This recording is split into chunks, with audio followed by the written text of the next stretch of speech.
Hello, everybody. I'm Dinah, and this is Berni. Hi, everyone. Hi. We're really excited that you have joined us for the first episode of Ask a Celebrant. A celebrant. I know, I'm so excited. Honestly, I cannot tell you how driven I felt since we decided that we were going to do this and set up the plan, and how many people have spoken to me or connected with me, and I know you too, saying I'm really glad you're doing this, can't wait to hear it, we've got so many questions. And so it's, yeah, really excited, and spending time with you. That's my favorite thing, is that we get to hang out. Exactly, and call it work. Yeah. It's interesting, isn't it, how many people do actually, when you first say to people, whether you're networking or whether you're just chatting with somebody you've met, and they say, so what do you do? And when we tell them I'm a celebrant, I often find people kind of go completely blank looking. Yeah. And there's this pause where they're thinking, okay, so is it just me who hasn't got a clue what that is? Yeah. And some people don't even ask. They just go, oh, that's good. So so what made you be that? But I think what they do is they're hoping, like when you can't remember someone's name, you're hoping that if you carry on the conversation, there's some clue will pop up, and then they won't have to, what they think, make themselves look stupid, which of course is not to ask what it is. Why would anyone know if it hasn't been relevant in their life? And to be honest, we're celebrants, so we hang out with celebrants, and we spend lots of time with people who are looking for celebrants. So we forget that it's a fairly new industry, and that its context is still evolving, and people don't know what we do or what we can, and we all kind of do different aspects of the role of officiating life celebrations, which is basically what we do as a holistic thing. But it's it's more than that, and it's so varied. So I think we need to clarify that for people. I think you're right, and I love the whole philosophy in life that the only stupid question is the unanswered one. So I love it when people say to me, what's that? What do you do? Yeah. And as soon as I explain it to people, I also love how many people I meet say, oh, that sounds like a fabulous job. Yeah. Either they say, I'd love to do that, or if they're people who know me or have worked with me historically, they say, oh, I can totally see why you chose to do that. And I get that all the time. I really get it. Once I get past that bit where I told you this, most makes you laugh, makes me laugh as well. When several times I've said to people I'm a celebrant, and there's been that pause where you're thinking they're working out what a celebrant is. What does that actually mean? And they say, when did you decide to be celibate? Makes me laugh every time. I don't know much about celibacy. No. I know far more about celebrancy. Which that's what we're going to talk about today, really, isn't it? Yeah. Let's use that subject. Let's use that subject. The other thing I'd love us to clarify for people a bit too is that there's a lot more than one type of celebrant. Absolutely. I have a lovely friend in Germany, Chris, who I think you've also met. Yeah, I know her, Chris Menzel, isn't it? Yeah. That's right. And Chris asked me in a lovely Christmas card, I've looked up Celebrant because I'm really interested in what you and Berni are talking about. Yeah. And I'm not sure there's an equivalent profession in Germany. Could you find out for me? Could you tell me if there is? And this kind of highlights that the role of a celebrant is different in different countries. Yeah, well, absolutely. Well, and different countries within the UK even. The absolutely. Role is different. Yeah, especially because in Scotland, the role of a wedding celebrant is to carry out a marriage, isn't it? Absolutely. Whereas we create wedding ceremonies or celebrations. Yeah. It's not a legal marriage. No, so at the moment, until the white paper and the law, the wedding law reform bill is reviewed in Wales and England, if you can get married with a celebrant, you can have the most wonderful celebration that is absolutely bespoke and fitting to you and your personalities. But the boring legal signing the form has to be done with an officiant at county hall, whereas or of course in a religious setting. Or in a religious setting, which is difficult for a lot of people who might not want to, who are not religious or who are in a multi-faith relationship. So, you know, more and more is certainly the kind of people we work with, isn't it? No, I mean, if you are of one faith and your partner is another, sometimes the faith will prohibit the wedding in their particular church or religious building. So yes, it's, absolutely. And I'm really pleased to see there's been a delay with the reporting back and the decision from the commission who are looking at this, because they are really, really looking now in detail at the role of independent celebrants and how important we all feel that is in making their decision about who going forward will be allowed to conduct a legal wedding. Now, absolutely, I think that's thanks to the power of the trade association, the Association of Independent Celebrants, and the other bodies that support us as independent celebrants, making our voice heard, because I really genuinely don't think they deliberately avoided independent celebrants. No, they just did not in their, you know, have the knowledge that humanists, which are non-religious, no religion celebrants, and independents, which are all options, collective options, mixed options celebrants, that we even existed and that there was a difference. So I think, you know, there is a need, you know, if you don't know what a celebrant is, and we still haven't told you, so you may still not know what a celebrant is, don't feel ignorant about it, because the industry doesn't properly know what a celebrant is and does and can do and should be able to do. So so maybe we should tell people then what is a celebrant. Yes, do you want to start that process? Go on, because sure. Talking. If you look at various different sources, the wording of course is very slightly different. Of course. But an independent celebrant is a person who will have received training. And that's something that's really important to point out here, is celebrants are some of the highest trained people in the industry. They will have received training, very often over a very long period of time, and they'll have had to do practice ceremonies and prove that they are competent in many ways. And having done that training, they can carry out a ceremony or a celebration, hence the word celebrate, celebrant, of somebody's life. So perhaps they've died and you're doing a life celebration. Somebody's love, so perhaps a hand fasting, some form of unity ceremony, a wedding blessing or ceremony. And of course, those can be absolutely unique. And there are some exquisitely beautiful ceremonies crafted by celebrants. Naming ceremonies. And these, I'm really pleased. You and I have spoken about this a lot, Bernie. We're really thrilled with the way that's going, because a lot of the time you say naming ceremony and people think of a baby and birth. This can be so much more than that.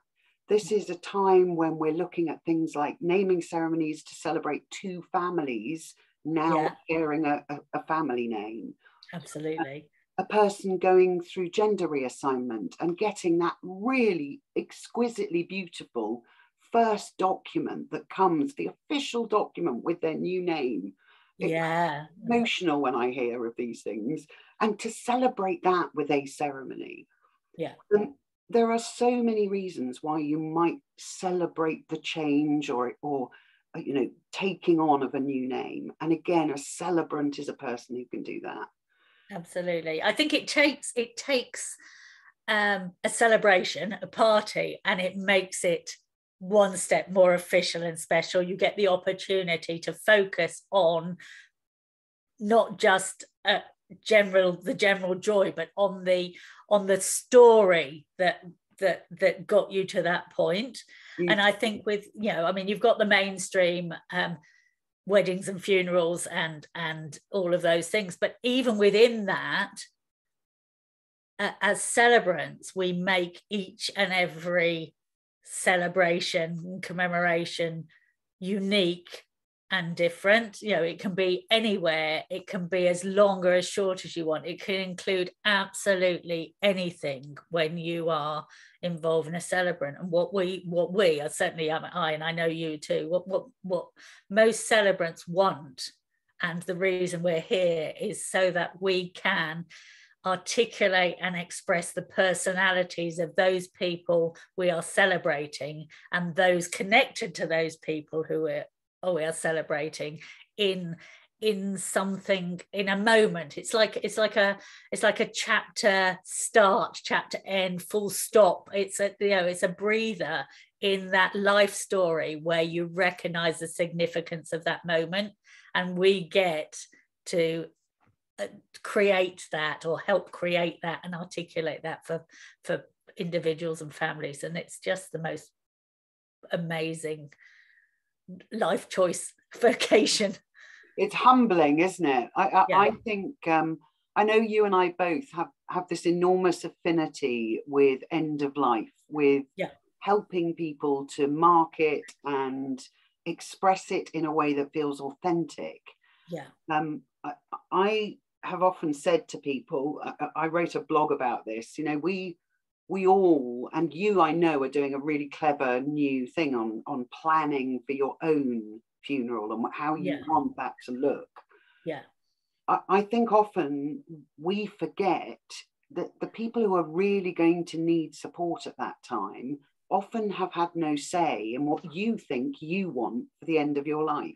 Absolutely. And to include your loved ones, and to be able to say to loved ones, if you do what they wanted and we look after you and we add what you need, we're not disrespecting their wishes. We're absolutely stepping in and looking after you, because they're not here to do that.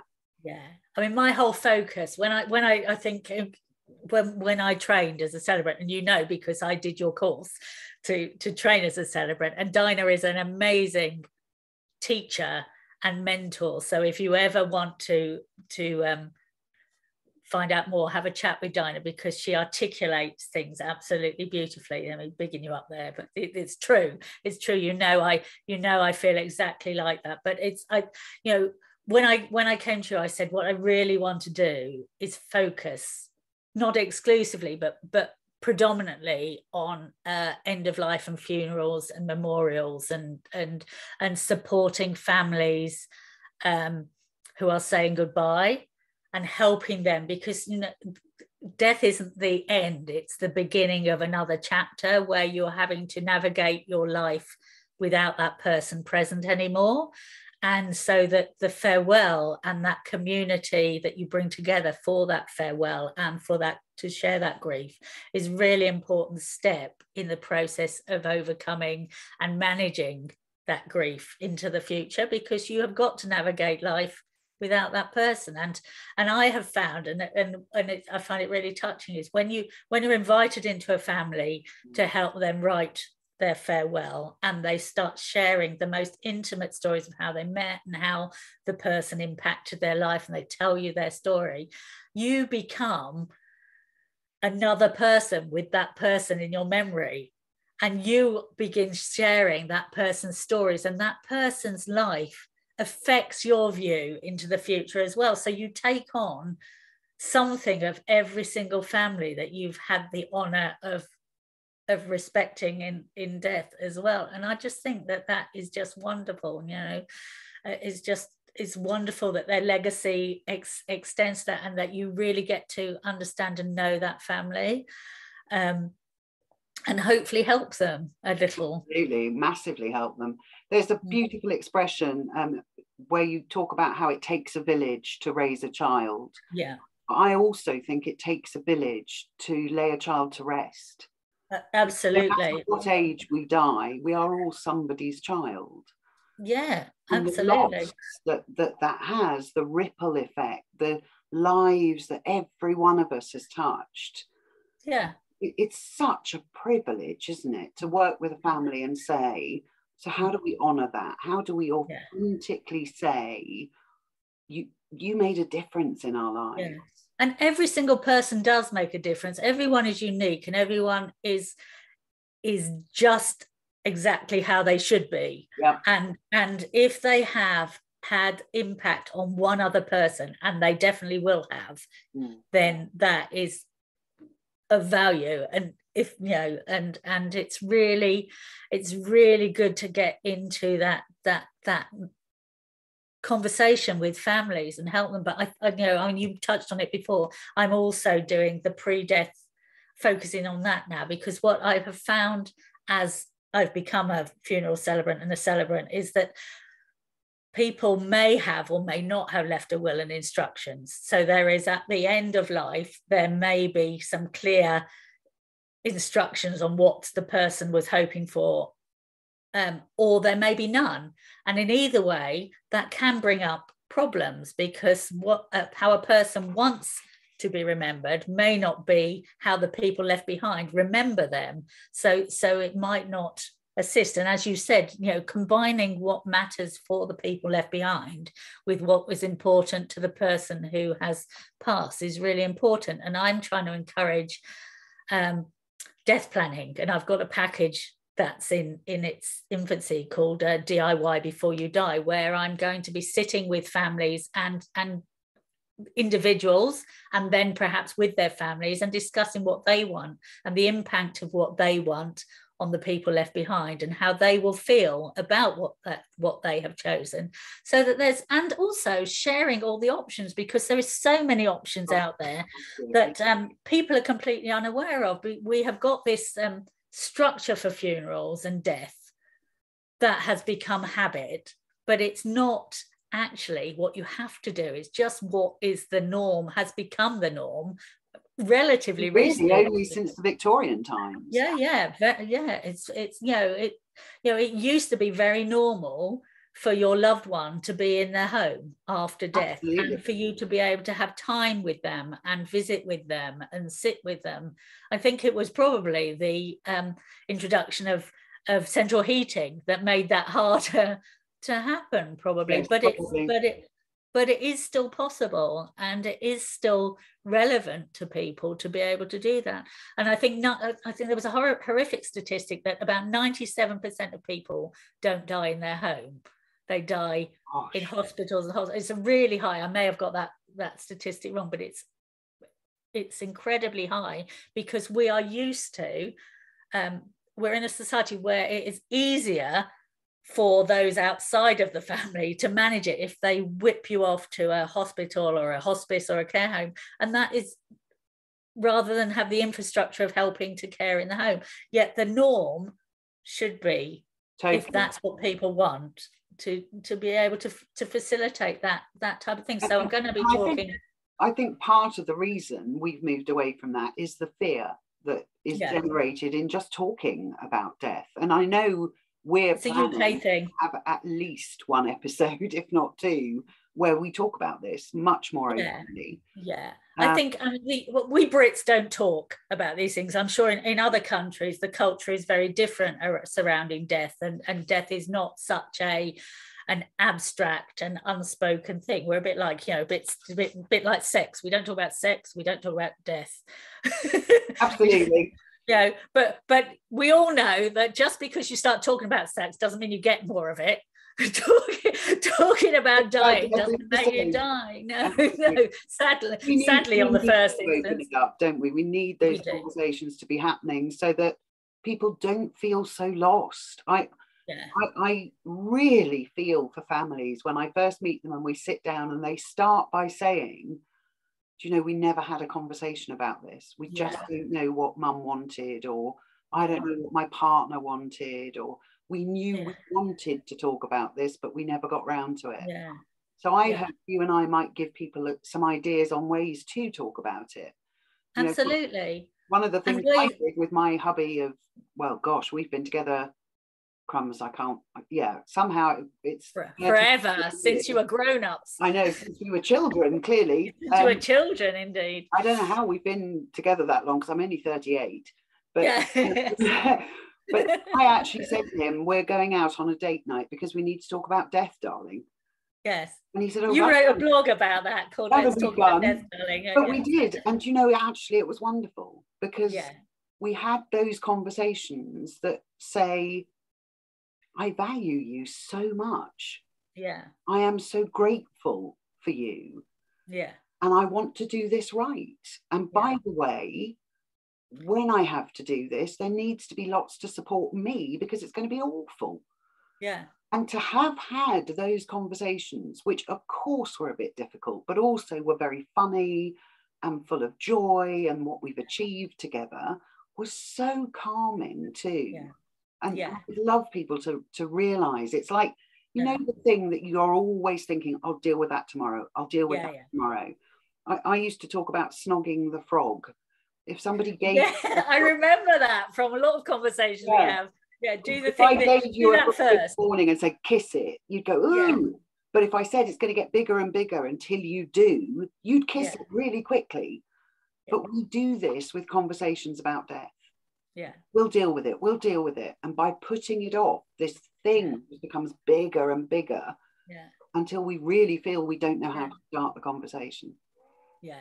And although both of us do lots of work as celebrants in other areas, and you know, I've been rabbiting onto you a lot because I was excited I got my new hand fasting cords today. Yes, absolutely. I do think that the reason both of us became celebrants was connected, wasn't it, to losing a member of the family, realizing our family didn't really know what the options were. You know, for me, literally 2 days before his funeral, my mum-in-law asked me to do my father-in-law's service because she said, and it was absolutely true, she said he'd hate it if it was all religious. That would feel really hypocritical to him. Yeah. Mm. But as soon as I did the service, almost within minutes, I thought, oh my goodness, I think I'm meant to do this. Yeah. And it's that understanding of, I love that you and I both have spent time on stages talking to people. Mm-hmm. And it very much feels like you're in the spotlight. Yeah. When I first said to somebody, oh, you know, I'm training, I'm going to become a celebrant, she said, oh, well, of course, your speaking will really help, won't it? You're used to being in the spotlight. Mm. And I had to kind of explain, no, this is different.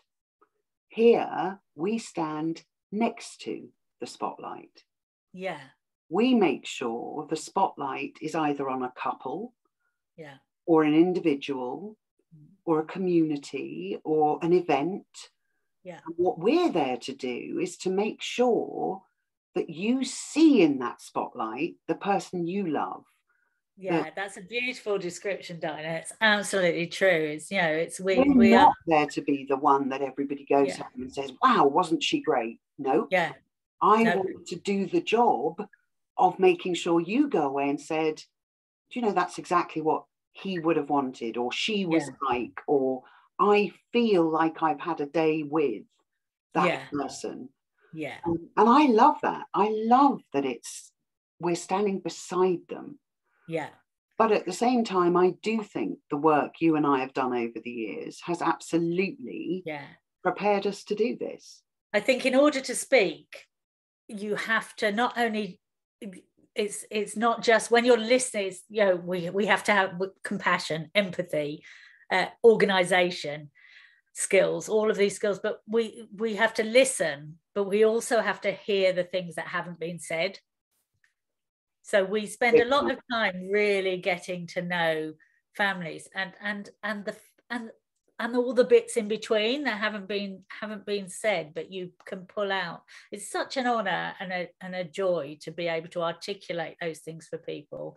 And when you write them and they say, oh my God, you've really understood that person. It's a wonderful thing to be able to do. But you're absolutely right. It's not about us. It's about them. And I always say, sorry, carry on.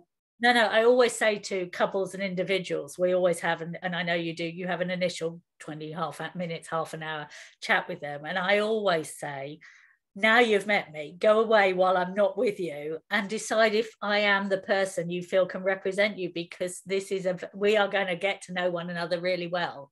Yeah. And if you don't feel connected to me, then there are so many other celebrants that I can recommend you. And that's the beauty of Independent Celebrants and the networks we've created. I mean, in Wales, we have our little network of Independent Celebrants. So we always have other people with other skills and other personalities there'll always be somebody for you. And we do get to know you, unlike registrars and those types of people, you know, who come and deliver a service. We will have dug deep into your story, because that's what it's about for us. And actually, I think you've touched on something a lot of people may also not know about celebrants, which is we can become a celebrant to a family right the way through the life of that family.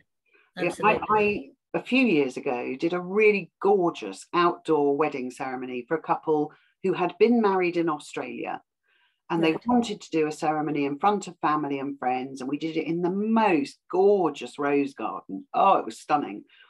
They had fabulous safari tents and yurts in the garden afterwards. It was gorgeous. And first of all, after the ceremony, Mum and Dad of the bride came up to me and said how much they'd enjoyed it, and that it was their silver wedding in a couple of years, and could we do a vow renewal? And it was wonderful, because we did, and I loved it, and I felt like this was a family I already knew, and it was very intimate and very special. And then very tragically and quite suddenly, grandma of the groom passed away. And of course, they had the comfort of going to a person, me, who we knew had met her, had in fact had a fabulous day with her at the wedding, and so had this beautiful, joyful memory of her that allowed me to help them more than if I'd been a stranger. And so I think the role of a celebrant is going to be that, as people begin to see what we can do to support them. Yeah, like a local minister used to be to a family in small communities. They would know you, or your doctor would know you as a family, and they would see you through all of your births and deaths and all the things in between. But we do that. We almost become a family friend and part of the family, don't we? And it's a real joy and honor. But that's why it's so important that people have the opportunity to pick the celebrant that's right for them, because we are going to get up close and personal, because that's the only way we can properly represent you, is if we know your story. And I guess we're all inherently quite nosy. We like how did you meet? Oh my god, we want to know all the stories and all of those. Don't we hear some gorgeous stories? We hear the best. I mean, I think back to some of the couples that met during the Second World War, and I met the most remarkable couple who had been married for 64 years. Wow. And she got up out of the kitchen. She said, hold on a minute, left the room, came back, and she said, these are the letters he wrote me during the war. Oh my goodness. Letters from her amazing hubby who'd been in the RAF. And these letters were tied with beautiful ribbon. And she said to me, they're a bit tatty. I go to them a lot. Oh, that's so wonderful. Peek into somebody's life like that, and to understand the significance of those letters that were written so long ago. And still meant something to her.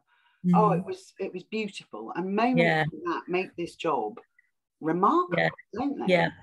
Oh my goodness, it's just it's a privilege to be in the role that we're in. And I think that you will find, I think if you look at any celebrant, there's lots of places you can go and search for celebrant for the type of ceremony you want. But when you go, you what you will find is that we all see our role as such a privilege. And we all get very excited and feel very honoured and quite emotional about being given the opportunity to represent the person, the couple, the family, absolutely, the situation that we're invited into. It's kind of one of those, you know, that beautiful saying, find a job you love and you'll never work a day in your life. Feels, isn't it? It's very hard for me to distinguish when I'm working and when I'm not working. I mean, I'm very lucky because I've got the Celebrant and the artist and the guest house, and it's all about being creative and connecting with people and hearing snippets of their life as an accommodation provider. You as well, because you get to have a snippet into some people's lives. They come and they tell you all about what brought them to you and a bit about their story, and you get to share your environment with them, and it's just everything is such a joy. We're very lucky people. Yeah, we really are. We really are. So listen, we've chatted for a bit today, and it was our first episode. Yes. I know we'd love to get people to actually ask us questions, wouldn't we? Absolutely. I mean, that's the whole point. We're here. We want what we want, I think, from this podcast. I'm sure it's the same for both of us. We've spoke at length, is to answer your questions.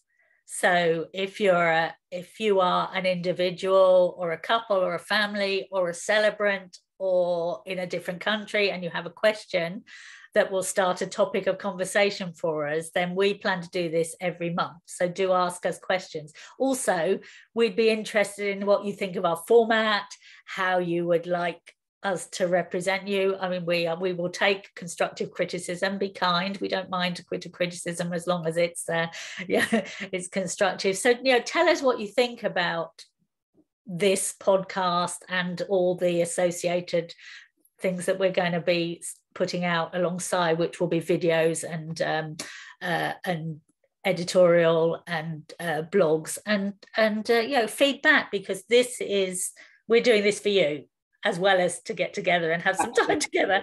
We're doing it for you. Totally. Berni, as always, it's been a complete joy.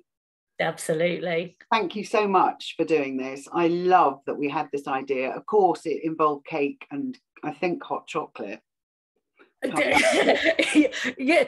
Yes, there was a lot of hot chocolate with cream and marshmallows and sprinkles and things. Penegassi tea rooms in Llandudno make about the best hot chocolate I've ever had.